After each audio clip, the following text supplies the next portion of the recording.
What we're going to do in this video are some real quick tests to see if these three random numbers are divisible by any of these numbers here. And I'm not going to focus a lot on the why of why they're divisible. We'll do that in other videos. But really just to give you a sense of how do you actually test to see if this is divisible by 2 or 5 or 9 or 10. So let's get started. So to test whether any of these are divisible by 2, you really just have to look at the ones place and see if the ones place is divisible by 2. And right over here, 8 is divisible by 2, so this thing is going to be divisible by 2. 0 is considered to be divisible by 2, so this is going to be divisible by 2. Another way to think about it is if you have an even number over here, and 0 is considered to be an even number, then you're going to be divisible by 2. So, and over here, you do not have a number that is divisible by 2. This is not an even number, this 5, so this is not divisible by 2, so I won't write any 2 there. So we've gone through the 2's. Now let's work through the 3's.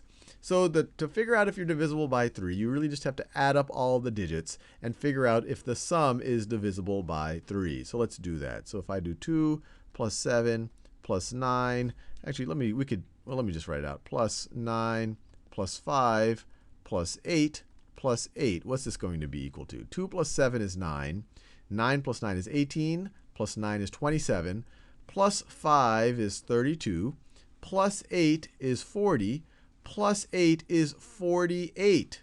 And 48 is divisible by 3, but in case you're not sure, so this is equal to 48. In case you're not sure whether it's divisible by 3, you can just add these digits up again. So 4 plus 8 is equal to 12, and 12 clearly is divisible by 3. And if you're not even sure there, you could add those two digits up. 1 plus 2 is equal to 3.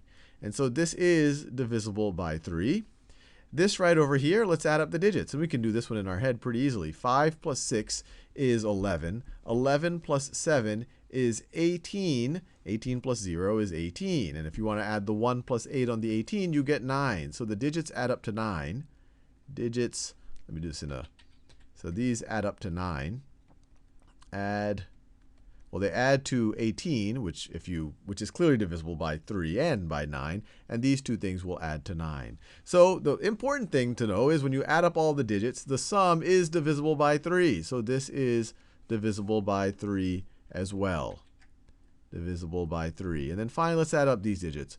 1 plus 0 plus 0 plus 7 is 8, plus 6 is 14, plus 5 is 19. Did I do the 8? Yep, 19. So that we summed up the digits. 19 is not divisible by 3. So this one, we're not going to write a 3 right over there. It's not divisible by 3. Let's try 4. And to think about 4, you just have to look at the last two digits and to see, are the last two digits divisible? Are the last two digits divisible by 4?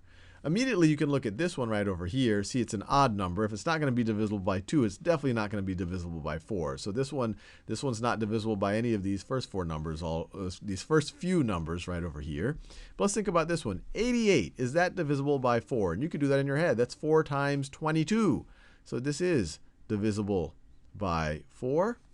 Now let's see. 4 goes into 60 15 times. And then to go from 60 to 70, you have to get another 10, which is not divisible by 4. So that's not divisible by 4. And you could even try to divide it out yourself. 4 goes into 70.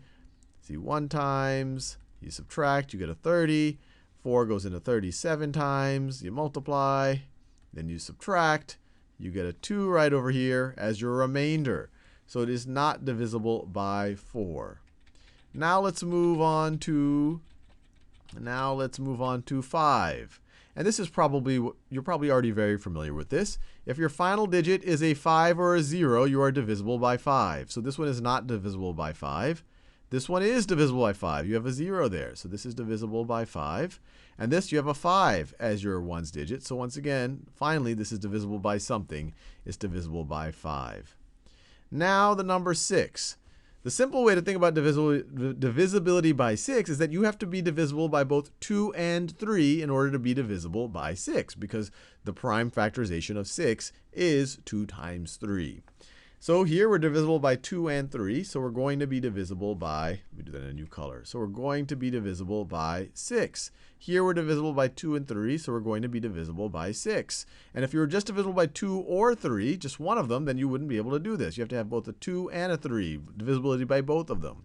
And here you're divisible by neither 2 nor 3, so you're not going to be divisible by 6. Now let's do the test for 9. The test for 9 is very similar to the test for 3. Sum up all the digits. If that sum is divisible by 9, then you're there. Well, we already summed up the digits here, 48. 48 actually is not divisible by 9. If you're not sure, you can add up the digits there. You get 12. 12 is definitely not divisible by 9. So this thing right over here is not divisible by 9. And this one over here, if you added up all the digits, we got 18, which is divisible. It is divisible by 9, and I'm running out of colors, so this one is divisible by 9. All the digits added up to 18. And this one over here, you don't even have to add them up, because we already know it's not divisible by 3. If it's not divisible by 3, it can't be divisible by 8. But if you did add up the digits, you get 19, which is not divisible by 9. So this also is not divisible by 9. And then finally, divisibility by 10. And this is the easiest one of all, because you just have to see if you have a 0 in the ones place. You clearly do not have a 0 in the ones place here. You do have a 0 in the ones place there, so you are divisible by 10 here. And then finally, you don't have a 0 in the ones place here, so you're not going to be divisible by 10. Another way you could think about it, you have to be divisible by both 2 and 5 to be divisible by 10. Here, you are divisible by 5, but not by 2. But obviously, the easiest one is to just see if you have a 0 in the ones place.